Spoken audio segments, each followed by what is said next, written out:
Good morning everyone.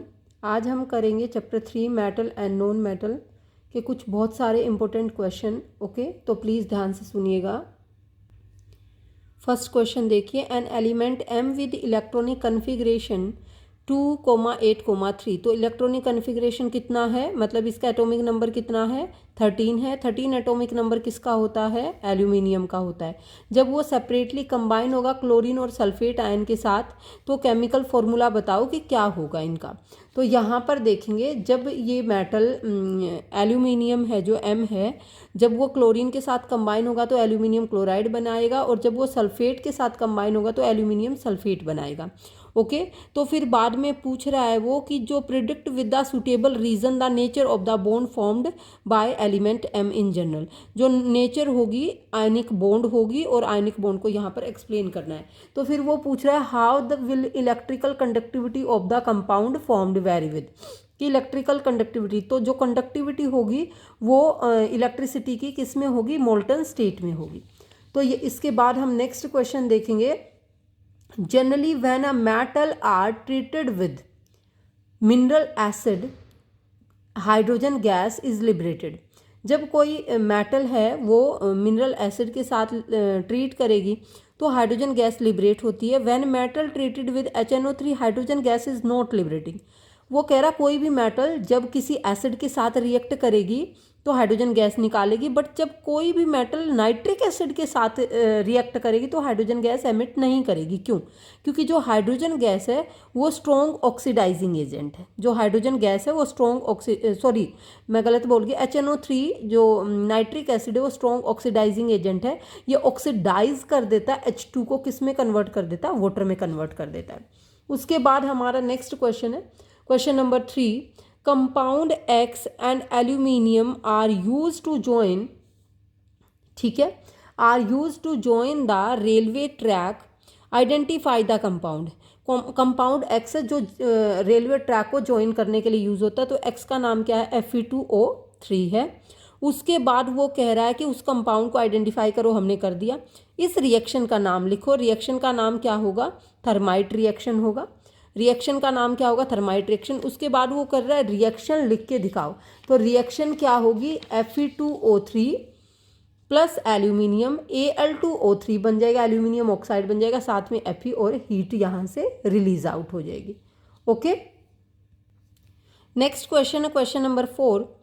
When a metal x is treated with cold water it give a basic salt. जब कोई metal x है, जब वो ठंडे पानी के साथ रिएक्ट करेगी तो बेसिक सॉल्ट बना देगी। उस सॉल्ट का नाम क्या होगा, वाई। तो अब यहाँ पर देखने लायक ये है कि जो मेटल एक्स है कौन ठंडे पानी के साथ रिएक्ट करेगी, जो बहुत ही ज़्यादा हाईली रिएक्टिव मेटल होगी वो कोल्ड वाटर के साथ रिएक्ट होगी। तो यहाँ पर एक्स जो होगी सोडियम होगी, और वो कह रहा है जब वो पानी के साथ मिलेगी, कोल्ड वाटर के साथ, तो बेसिक सॉल्ट बना देगी। तो ये क्या बन जाएगा, NaOH बन जाएगा, ठीक है, जिसका कि मोलिकुलर फॉर्मूला क्या है, 40 है। NaOH का सोडियम का 23, ऑक्सीजन 16, 1 ये 40 हो जाएगा। और यहाँ पर वो कह रहा है कि liberate a gas Z which is easily catch fire. Fire कौन सी गैस करती है, हाइड्रोजन गैस फायर कैच करती है। तो यहाँ पर देखिए सोडियम जब पानी में मिलेगा तो NaOH मिल जाएगा, और साथ में हाइड्रोजन गैस, और साथ में हीट इवोल्व करेगा। उसके बाद हमारा नेक्स्ट क्वेश्चन है question number 5। A known metal X exist in two different form Y and Z। Non metal क्या है, कार्बन है, जो कि दो फॉर्म में एग्जिस्ट करता है, Y एंड Z में, ठीक है, Y एंड Z में एग्जिस्ट करेगा। Y क्या होगी, डायमंड, जो कि उसने बताया बहुत ज़्यादा हार्डेस्ट होगी। और Z क्या होगी, गुड कंडक्टर ऑफ इलेक्ट्रिसिटी होगी। तो Z क्या होगा, ग्रेफाइट होगा, गुड कंडक्टर ऑफ इलेक्ट्रिसिटी होगा। आइडेंटिफाई करो X and Y and Z को। उसके बाद हमारा नेक्स्ट क्वेश्चन है question number 6। A non metal A is an important constituents of food. देखिए ऊपर वाला क्वेश्चन भी कार्बन के ऊपर ही पूछा गया था, नीचे वाला क्वेश्चन भी कार्बन के ऊपर पूछा गया, बट दोनों की फॉर्म बिल्कुल अलग है, आंसर बिल्कुल अलग होंगे। एक नॉन मेटल है ए जो कि इम्पोर्टेंट कॉन्स्टिट्यूएंट्स है हमारे फूड का भी, और हमारे फूड में कार्बन होता है बिल्कुल, और दो ऑक्साइड बनाता है, एक बी और एक सी। जो ऑक्साइड बी है वो टॉक्सिक है, ठीक है, जो ऑक्साइड सी है वो ग्लोबल वार्मिंग करता है।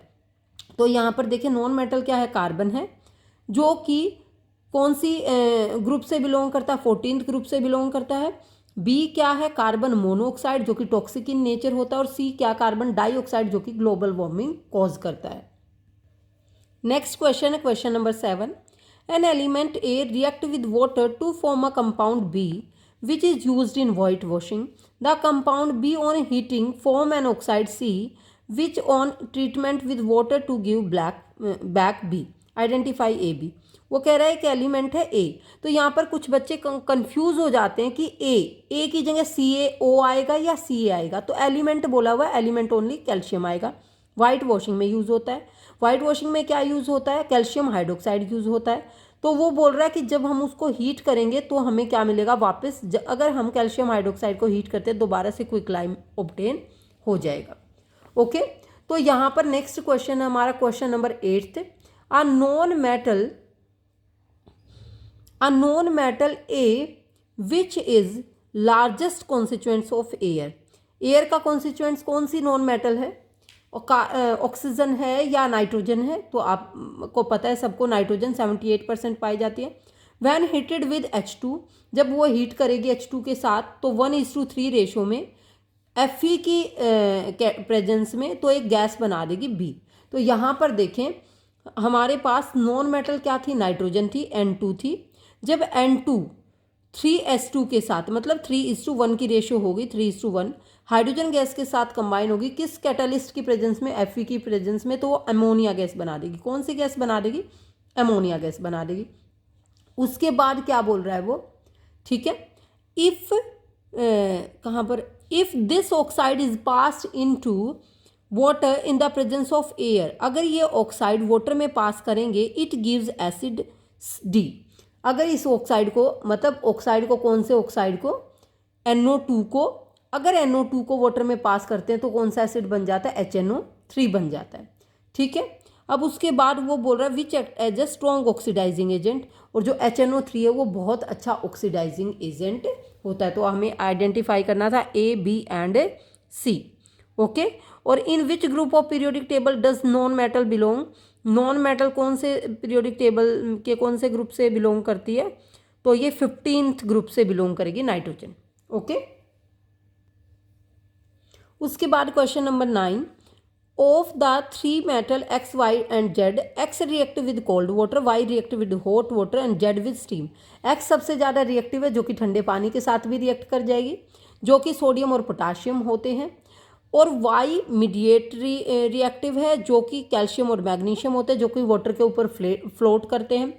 और जो Z है वो Fe एल्यूमिनियम, जो कि कम रिएक्टिव मेटल होती है बट वो स्टीम के साथ भी रिएक्ट कर जाती है। और इंक्रीजिंग ऑर्डर पूछा हुआ है तो Fe सबसे कम है, Mg ज़्यादा, सोडियम सबसे ज़्यादा। तो यहाँ पर नेक्स्ट और लास्ट क्वेश्चन देखेंगे इस चैप्टर का, question number 10। N element a burn with the golden flame.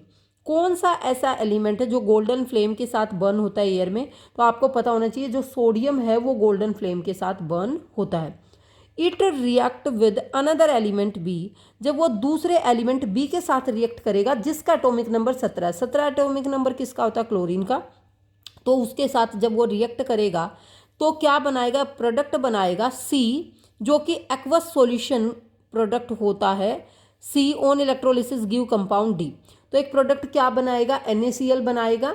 और NaCl को पानी में मिला के क्या बोलते हैं, ब्राइन बोलते हैं। और जब इसमें से हम इलेक्ट्रिसिटी पास करेंगे तो क्या बन जाएगा, सोडियम हाइड्रोक्साइड बन जाएगा, क्लोरीन गैस मिलेगी और साथ में हाइड्रोजन गैस मिलेगी। और इस प्रोसेस को बोलते हैं क्लोर एल्कली प्रोसेस। और ये हर एग्ज़ाम में इसके आने के चांसेस सबसे ज़्यादा होते हैं।